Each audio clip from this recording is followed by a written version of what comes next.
எல்லாம் என்ன சொன்னாங்கன்னா, இந்த சட்டமன்றத்துக்குள்ள போகும்போதெல்லாம் இந்த மீடியாலாம் உட்காந்துட்டு, அப்பா திமுகலாம் 75 ஆண்டு கால கட்சிப்பா, சட்டமன்றத்துலலாம் அவங்கள சமாளிக்க முடியாதுப்பா, அவங்க பேச ஆரம்பிச்சாங்கன்னா பதில் சொல்ல முடியாதுப்பா, அவங்கள கேள்வி கேட்க ஆரம்பிச்சாங்கன்னா ஒன்றும் பண்ண முடியாதுப்பா, அப்படி இப்படி ஆச்சா பூச்சாண்டி காட்டாங்க.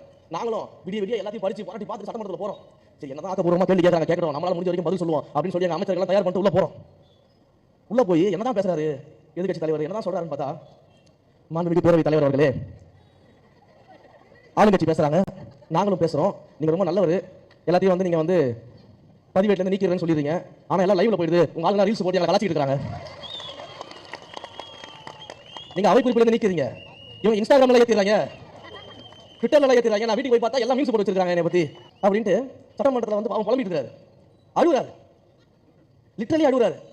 எங்களுக்கு என்னடா இது, என்ன ஆக்கப்பூர்வம் 75 ஆண்டு கால கட்சி அப்படி சும்மா கொஸ்டின் ஃபோர்ஸ்ல வரும், எப்படி இன்ஸ்டாகிராம் ரீல்ஸை பார்த்தலாமா பயப்படுறது எல்லாரும், ட்விட்டர் மீம்ஸை பார்த்தா பயப்படுறது, நீங்க பண்ணாததா, நீங்க பேசாததா, நீங்க பண்ணாத ட்ரோல்ஸா, நீங்க போடாத மீம்ஸா, ஏன் நாங்க ஆட்சிக்கு வரதுக்கு முன்னாடி நீங்க அதே சோஷியல் மீடியா வச்சு எவ்வளவு வேலை காமிச்சீங்க, நாங்க எதிர்த்து நிக்கல, ஏத்து உண்மையை மக்கள் சொல்லல, மக்கள் அதை ஏத்துக்கல, இப்போ நான் உண்மையை மட்டும் தான் சொல்லிட்டு இருக்கேன், அதனால தான் வலிக்குது.